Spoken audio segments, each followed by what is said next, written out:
నోటి క్యాన్సర్ గురించి మనం ఈరోజు తెలుసుకుందాం. ఇండియాలో అంటే మన దేశంలో ముఖ్యంగా చాలా ఎక్కువగా అది నార్త్ ఇండియా అయినా కానీ, సౌత్ ఇండియా అయినా కానీ, లేకపోతే మన 2 తెలుగు రాష్ట్రాల్లో కూడా ఎక్కువగా కనిపించే క్యాన్సర్ ఏదైనా ఉంది అంటే అది నోటి క్యాన్సర్. ఈ నోటి క్యాన్సర్ ఎందుకు వస్తుంది? ముఖ్యంగా తంబాకు తినడం కానీ, లేకపోతే గుట్కా, పాన్ నమలడం, అదేవిధంగా స్మోకింగ్, సిగరెట్ కానీ, బీడీ కానీ ఇలాంటి స్మోక్ చేయడం వల్ల నోటి క్యాన్సర్ అనేది చాలా ఎక్కువగా వస్తుంది. వీటిలో లక్షణాలు ఎలా ఉంటాయి? ముఖ్యంగా నోటిలో పుండ్లు అనేటివి వస్తుంటాయి. అవి 2 వారాల తర్వాత కూడా మానకుండా అలానే ఉంటాయి. వాటితో పాటు నోటిలో అక్కడక్కడ తెల్లగా కానీ, ఎర్రగా కానీ మచ్చలు రావడం. వాటితో పాటు చివరి దశలో అంటే అడ్వాన్స్డ్ స్టేజెస్‌లో వాటిని అలానే వదిలేస్తే నోరు తెరుచుకునే కెపాసిటీ అనేది తగ్గిపోతుంది. నోరు ఎక్కువగా తెరుచుకోలేకపోవడం. అదే విధంగా పెయిన్ అనేది రావడం.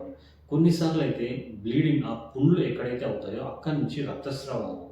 ఈ లక్షణాలన్నింటినీ కూడా మనం నోటి క్యాన్సర్ లక్షణాలుగా పరిగణించవచ్చు. ఇలాంటి లక్షణాలు ఎవరైనా ఉంటే వారితో పాటు స్మోకింగ్ చేసే వాళ్ళలో గాని ఈ లక్షణాలు ఉంటే గన డెఫినిట్‌గా మీరు దగ్గరలో ఉన్న జనరల్ సర్జన్‌ని కానీ, లేకపోతే ఆంకాలజిస్ట్‌ని కానీ వెంటనే పరీక్ష చేయించుకోండి. Thank you.